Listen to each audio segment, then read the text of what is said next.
Assalamualaikum warahmatullahi wabarakatuh. Kali ini penulis ingin membahas soal pemakaian minyak goreng. Pemakaian minyak goreng sebagai aditif oli mesin. Penulis ingin bahas yang pemakaian yang aneh-aneh ya. Dan efek yang aneh.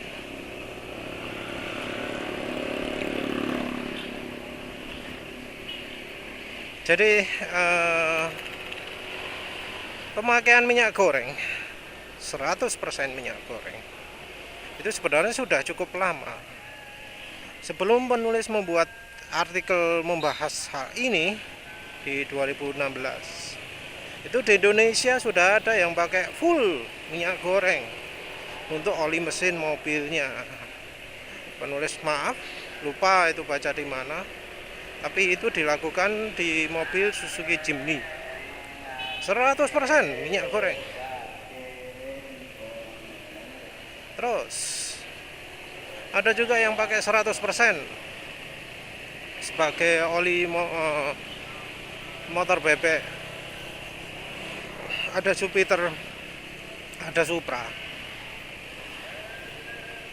Jadi ya sebenarnya bukan hal yang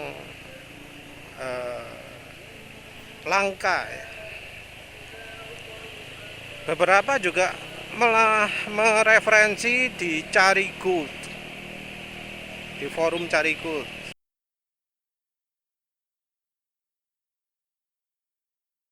Itu di Malaysia. Di situ banyak ya orang Malaysia yang menggunakan 100% minyak goreng. Ada juga yang ditambahi aditif juga.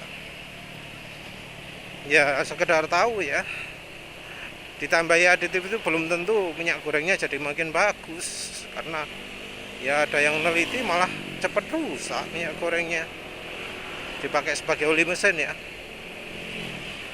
Malah lebih bagus kalau nggak ditambahi aditif, olinya masih lebih tahan. Padahal dulu penulis itu kepikiran ya Pak, pakai 100% minyak goreng tapi ditambahi aditif gitu ya. Tapi lihat hasil itu ya fatal. Penulis mulai menggunakan minyak goreng itu setelah ada referensi. Jadi referensi referensi pelumasan ya. Siapa? Aduh lupa namanya, Hughes pokoknya. John Hughes atau apa ya, lupa penulis.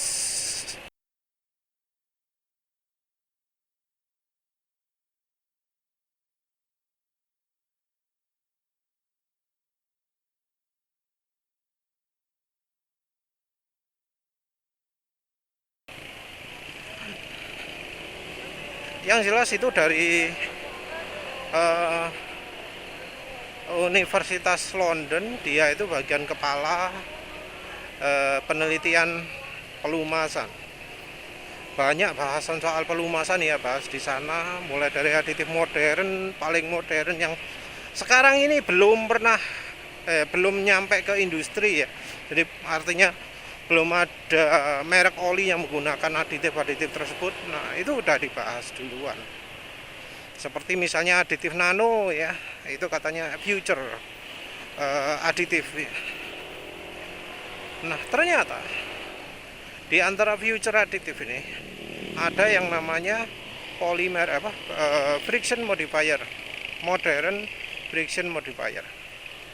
Penulis entah mengapa ya dulu kok bisa nemu gitu loh, file gratis ya. Soalnya saya wis gak gratis.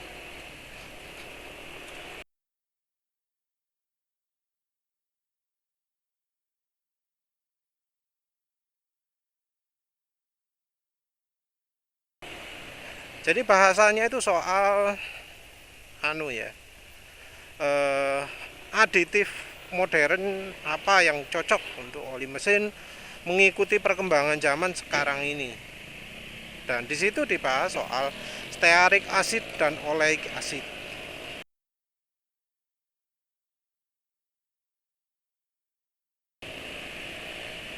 Penulis lihat gitu, oh iya, penulis cari stearik acid, nggak nyangka di minyak kelapa sawit ternyata ada kandungan ini. Oleic acid juga ada.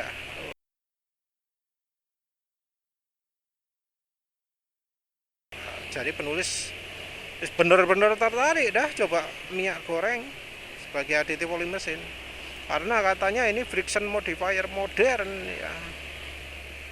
Kalau yang old itu adalah ester, tapi ya baru-barusan ini aja penulis sadar ya. Taunya akhir-akhir ini. Awal-awal nggak tahu ada ester.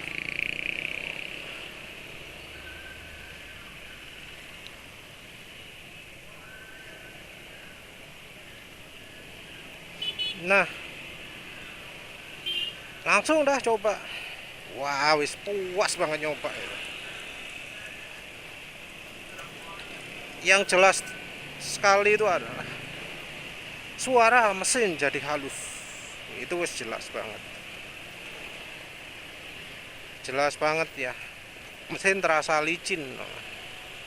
Kalau yang licin ini agak susah ditunjukkan, agak susah diukur. Jadi dulu ya andalannya cuma suara halus ya. Suara halus mesin. Jadi kalau penulis dibully gitu ya karena sudah pakai minyak goreng sebagai aditif oli mesin, ya penulis ngomong ya terserah lah, saya ini ganti oli acuannya itu kok, acuannya kasar halusnya suara mesin kok. Saya pakai minyak goreng ya biar tujuannya biar lama, biar awet olinya. Dan itu penulis ngomong di grup LDIC saat itu. Dibully habis-habisan. Wah, minyak goreng ya. Nggak direken lah soal olinya jadi makin awet atau apa, walau nama grupnya LDIC. Dibully lah habis-habisan. Ya skarpe lah. Ya penulis tulis di artikel. Di grup Panther saat itu juga ada ya, Bro Desi atau siapa ya. Itu rupanya dia kena bully awal-awal. Tapi sekarang kayak ya banyak orang yang jadi tertarik pakai minyak goreng. Mau nggak tertarik gimana? Murah, terus ya licin. Banyak lah yang bikin tertarik itu. Kelemahannya juga nggak kedeteksi. Kelemahannya nggak kedeteksi. Yang ini yang bikin orang itu jadi tertarik gitu loh. Kan ya kalau orang-orang nakut-nakuti itu ya, emang ya secara ilmiahnya itu minyak goreng punya kelemahan daya oksidasi dan apa sih jenenge power point, titik tuang yang terlalu panas. Jadi olinya itu minyak goreng itu di suhu 0 derajat itu beku ya. Padahal oli itu titik bekunya itu wis rendah sekali ya. Karena bahkan ya yang oli sekelas Mesran SAE40 itu titik bekunya minus 9. Mesran 20W50 minus 18. Prima XP minus 27 kalau nggak salah. Fastron Techno minus 33 kalau nggak salah. Yang olinya bahan PAO kayak Pertamina fully sintetik, terus PTT, terus Ravenol PAO, itu titik power-nya malah sampai minus 54 derajat Celcius. Jadi bahan PAO itu deteksinya salah satu dari power point gitu ya. Nah, minyak goreng ini 0 derajat beku. Nah, ini yang bikin khawatir. Ya apa nggak beku? Ya apa khawatir penulis waktu awal-awal coba. Terus oksidasi juga. Ini bikin penulis khawatir juga. Ini oksidasi gimana nih? Minyak goreng secara ilmiah ditunjukkan oksidasinya parah. Ya. Jadi ya senjatanya orang membuli itu adalah itu oksidasi. Tapi ya lucunya, lucunya ya, ironinya, ironi banget lah ya. Fakta menunjukkan sebaliknya ya. Penulis nggak ngerti lah kok bisa sampai kayak gitu. Ya buktinya ya cuma akhir-akhir ini aja dari apa seringannya Bro Aryo, Bro Ari, Bro Arif TC pakai aneh ya jenenge wong sing gawe minyak goreng.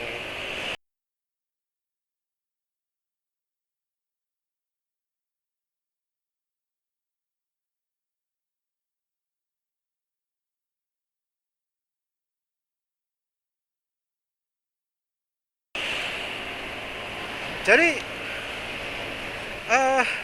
anehnya yang pakai minyak goreng itu malah justru mesinnya lebih bersih ya. Padahal di atas kertas secara ilmiah itu ditunjukkan bahwa dalam keadaan apa adanya itu minyak goreng daya oksidasinya lebih tinggi. Jadi dipanasi gitu ya, itu oksidasinya terjadi lebih cepat. Tapi dalam pemakaian, anehnya setelah oli ditambahi minyak goreng, nggak makin cepat oksidasinya, malah lebih awet. Penulis ya sempat bertanya-tanya, loh kok bisa ya sampai kayak gini ya. Penulis sendiri punya teori bahwa minyak goreng ini punya daya tahan yang lebih besar. CR stability-nya lebih bagus lah. Mungkin kira-kira setara PAO. Jadi dikocok-kocok itu nggak jadi encer. Masih tetap kental. Beda sama oli grup 2, beda dari oli grup 3 gitu. Dan kemungkinan yang membuat minyak goreng bagus dalam hal ini itu adalah karena film strength-nya minyak goreng itu baik. Jadi dikocok-kocok nggak apa jenenge, nggak rusak olinya, lebih awet. Jadi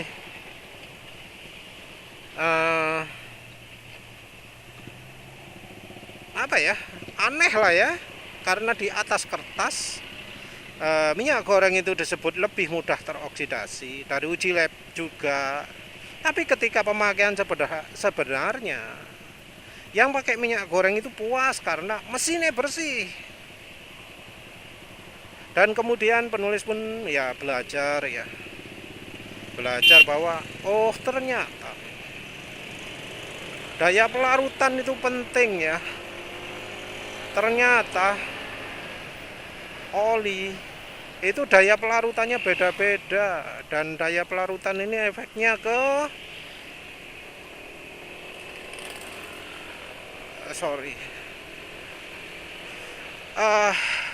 daya pelarutan ini malah justru yang paling full sintetis itu yang paling parah.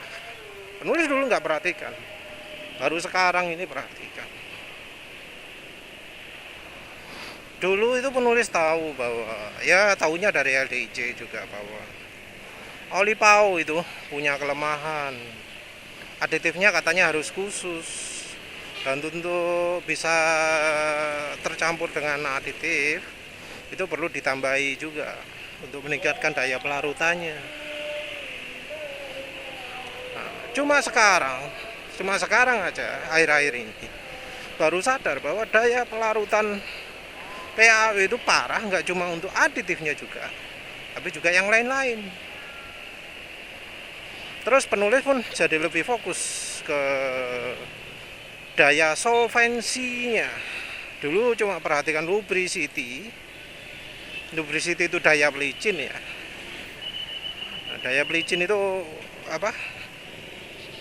Kemampuan untuk melapisi permukaan logam, nggak gampang pecah, karena nggak gampang mecah olinya, jadi bisa melindungi dengan baik, bisa tetap licin.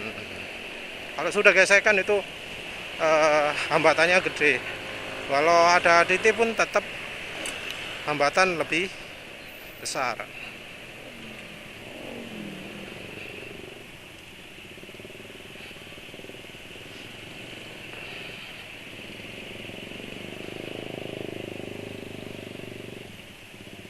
Nah, nulis cari-cari informasi akhirnya tahu bahwa lubricity itu ternyata matching dengan kemampuan pelarutan.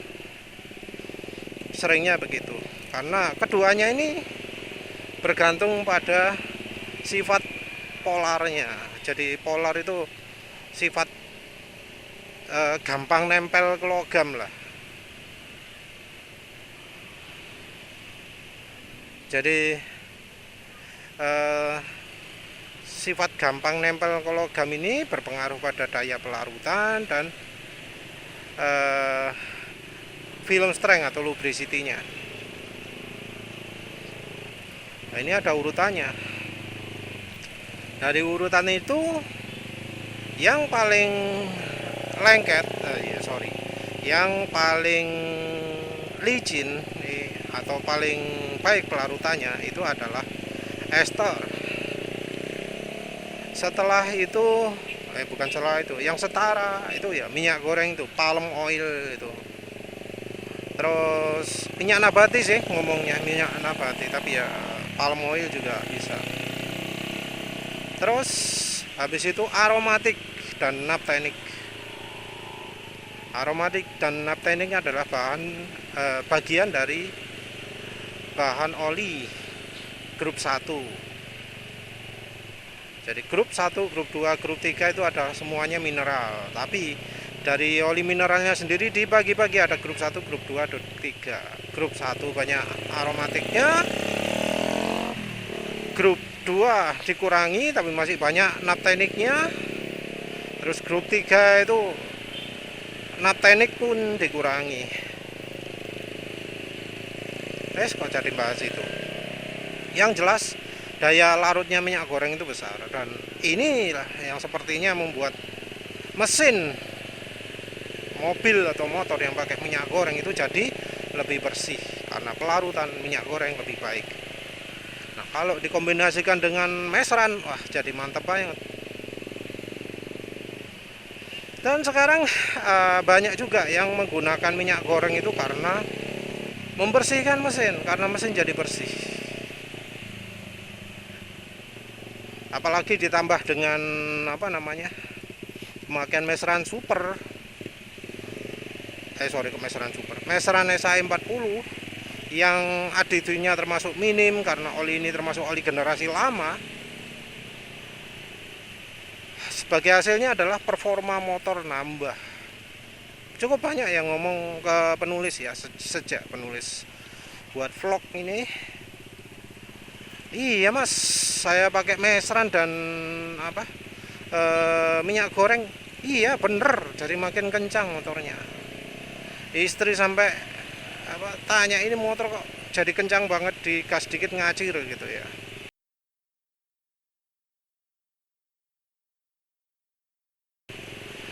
Jadi banyak yang sharing seperti itu. Nah sekarang kita bahas yang rotok aneh-aneh, pemakaian yang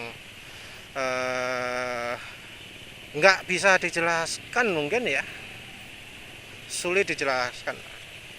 Satu, setelah pakai minyak goreng, getaran mesin berkurang.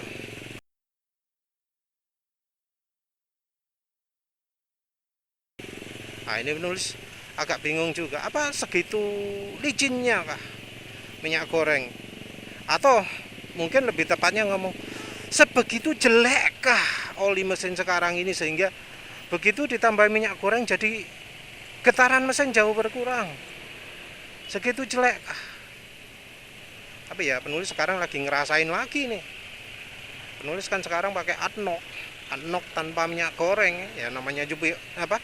Namanya juga coba oli ya. Coba oli ya artinya jangan pakai aditif. Ini mungkin jengkel nemen nanti malam tak ganti aja lah. Entahlah ya, entah nanti malam atau kapan ganti nih. Ini niatnya sekarang mau beli bimoli, gak ono sing 1 liter. Tadi mampir mana tadi? Alfamaret nggak ada. Kemarin mampir Indomaret nggak nemu. Ini sekarang lagi macet gini, kayaknya langsung pulang deh. Jadi mungkin kalau sebel nanti malam ganti oli ini. Ini pada 561 ya.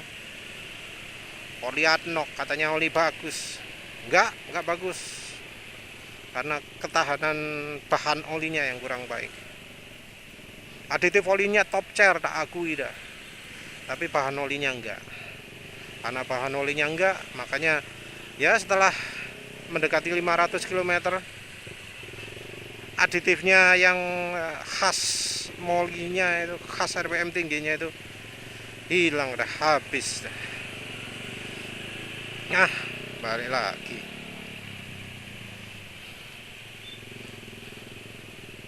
Apa tadi? Bahas apa tadi? Bikin mesin getaran hilang. Mungkin ya licin. Terus bikin mesinnya dingin. Nah, ini penulis makin bingung lagi. Yo, apa caranya kok gitu?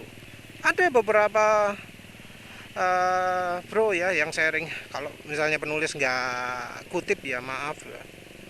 Wis lali soalnya. Tapi ada yang ngomong apa namanya? Aduh, suaranya kasar kayak enak. Adnok kayak enak. Jadi ada bro yang sharing mesinnya jadi makin dingin. Ya tentu dengan sharing macam-macam, terutama sih performa nambah. Terus apalagi mesin suaranya halus. Nah biasanya yang mesin jadi dingin ini bonus. Gak ngerti penulis, kenapa kok mesin jadi lebih dingin. Terus ada lagi yang ngomong lambat. Ada lagi yang ngomong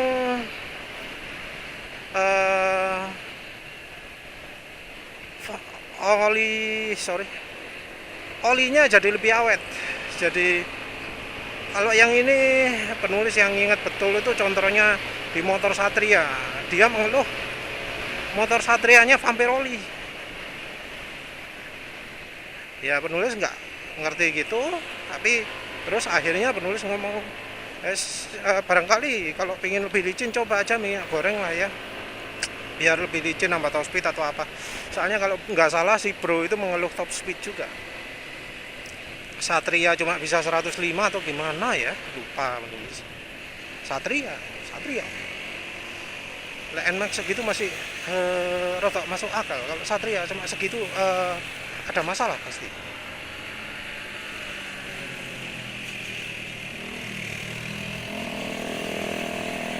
Kira itu motor kencang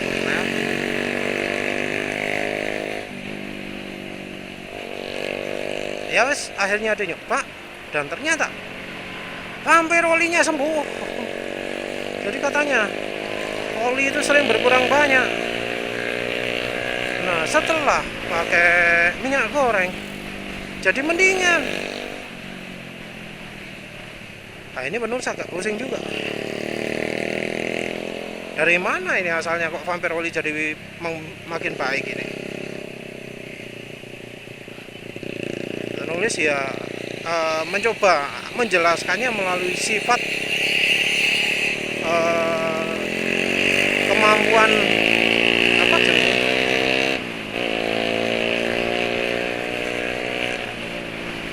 penulis akselerasi motornya kalah ya dengan Satria ya.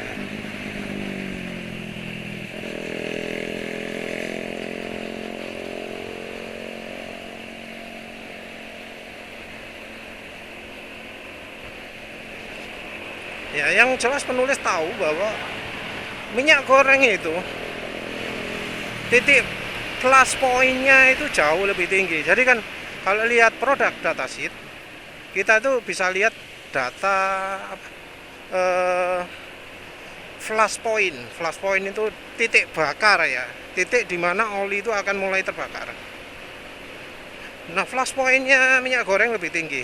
Penulis lupa datanya, nanti kalau nemu tak tambahkan lah ya. Pernah menulis-tulis di artikel sih, sama screenshot juga. Jadi flash pointnya minyak goreng itu kira-kira 100 derajat lebih tinggi, 100 derajat Celcius ya, lebih tinggi daripada apa jenis 100 derajat Celcius lebih tinggi daripada oli mesin. Jadi ya itu sangat-sangat membantu kalau misalnya olinya sering mengalami penguapan. Jelas itu minyak goreng bisa mengurangi vampir oli. Dugaan penulis karena titik flash pointnya alias ya ada hubungannya dengan titik didih atau titik penguapan minyak goreng itu jauh lebih tinggi ya. 100 derajat Celcius lebih tinggi daripada oli mineral ya, oli mesin ya.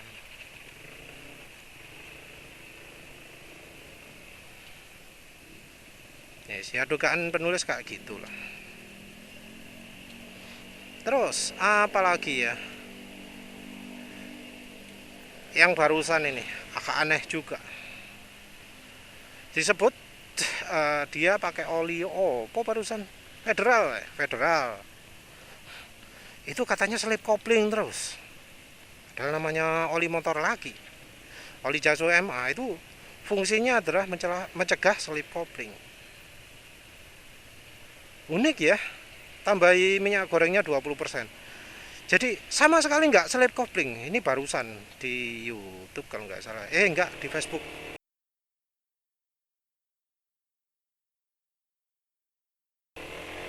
Jadi penulis penasaran, loh kok bisa itu. Dan sebenarnya ya nggak cuma kali ini aja ngomong bahwa pakai minyak goreng itu nggak slip kopling. Tapi sebelumnya ganti oli aja. Parah ya akselerasi ini. Mungkin 20 detikan tadi ya. Parah ya.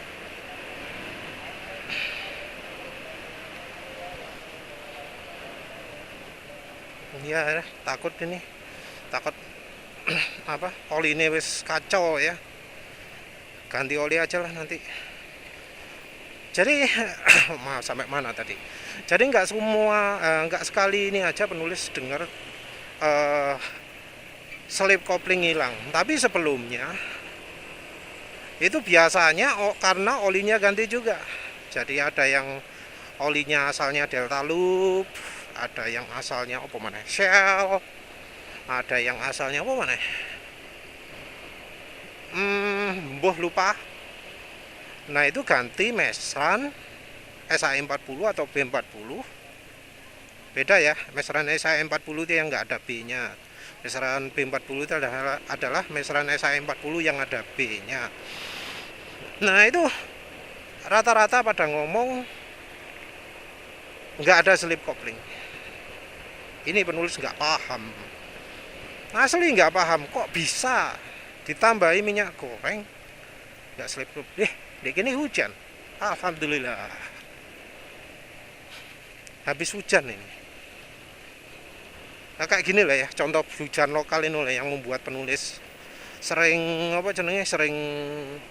marah banget dengan pengguna Orgonet, karena pengguna Orgonet itu membuat hujan itu ke sarang ya, jadi hujan itu sulit turun ya. Emang ada trail juga, tapi yang buat Orgonet juga lah. Bisa kelihatan dari pengkotakan daerah. Sini basah kuyup jalannya, yang sana tadi kering. Nah, gitu itulah yang bikin jengkel. Wah iya, suara mesin kasar. Padahal nggak sempat beli bimoli nih. Padahal sebenarnya tadi kalau nggak ada bimoli Filma, ternyata nggak ada juga. Adanya Sania, Fortune, Tropical. Males. Ada Sunko tapi ya males juga. Tropical udah pernah dan rasanya nggak sebaik bimoli ya kayaknya. Feeling menulis gitu. Wes balik lagi kira ke masalah tadi. Apa tadi? Selip kopling itu. Penulis nggak paham ya mengapa kok minyak goreng bisa mengurangi selip kopling. Ada lagi ya penggunaan yang aneh. Apa itu? Jadi minyak rem. Jadi ada ya beberapa orang itu menggunakan minyak goreng full, jadi oli transmisi, jadi oli minyak rem, jadi oli power steering. Semua cairan yang ada di kendaraan itu ganti minyak goreng. Ada gitu. Sopo Mbah Hadi atau apalah, dia padahal dulu wis penggemar setianya Delta Loop ya. Oli harganya 400.000 per liter. Hujan. Oli harga 400.000 per liter. Sekarang pakai minyak goreng malah puas banget.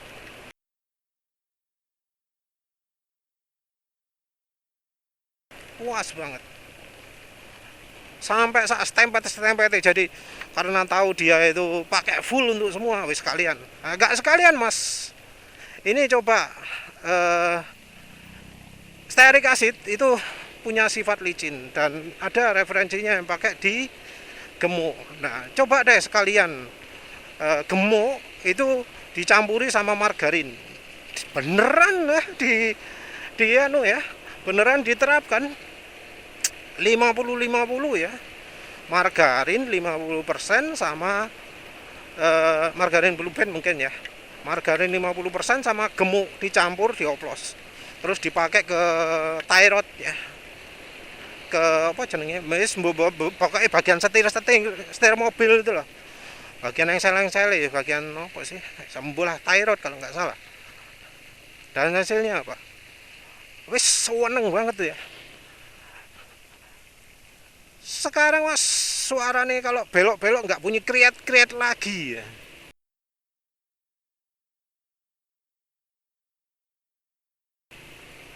Itu mobil yang dipakai mobil kerja itu mungkin ya, mobil kelas berat kerja nih. Katanya dulu sering, dulu masih diapakan itu tetap aja punya kriet-kriet. Nah setelah pakai campuran margarin dan apa gemuk biasa hilang. Itu aneh. Nah yang ini soal minyak rem motor ya.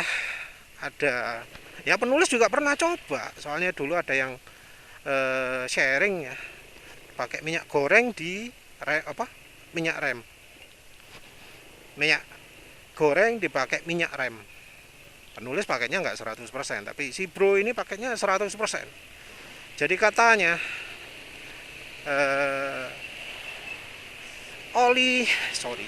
minyak rem motornya itu sering kotor. Jadi sudah dimodif, sudah diservis, sudah bahkan ganti master rem atau apa ya, kaliper atau master rem, bu ya. Itu katanya tetap apa jenenge? Tetap, aduh makin deras hujan.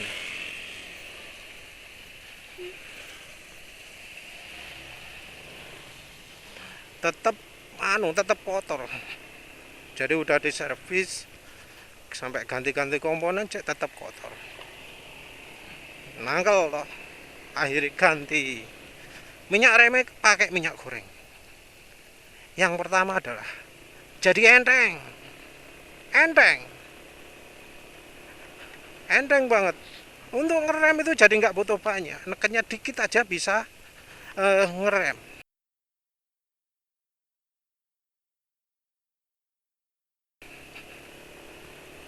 Terus yang satu lagi nggak beles, nggak dalam ya. Kalau ini bagian dalamnya kayak terpisah gitu ya. Wah, wis tentu penulis ini penasaran ini. Kok bisa kayak gitu ya. Ya entah ya, kalau yang seperti itu penulis nggak bisa jelaskan kenapa kok minyak goreng seperti itu. Dan ya penulis coba pakai di Honda Beat itu, penulis keluarkan minyak rem aslinya sedikit ya, sing sak wadah tok itu. Diganti dengan minyak goreng. Ya lumayan nih. Ya remnya tetap nggak pakem, tapi jadi lebih tahu. Oh, yang nggak bikin nggak pakem itu ternyata cakram apa kampase ditekan kuat tetap aja melunyur ya. Tapi yang jelas jadi nggak dalam lagi dan jadi lebih empuk, nggak keras lagi. Kalau pemakaian itu sembuh lah. Kalau untuk oli suspensi gimana? Ada yang nyoba gitu juga. Kalau penulis nyarankan kalau untuk oli suspensi karena masanya masa panjang dan ada sealnya terutama, kasih campuran mesran lah. Mesran 50, minyak gorengnya 50. Tapi itu hasilnya rota encer ya. Ya wes kayak gitulah. Soal apa keras empuknya kalau untuk suspensi depan ya dari dosisnya aja dikurangi atau ditambah. Kalau untuk belakang yo full, tapi entah apa efeknya. Ya wes lah begitu saja ya. Aneh-aneh pemakaiannya, tapi ya nyatanya begitu. Terima kasih sudah menonton. Assalamualaikum warahmatullahi wabarakatuh.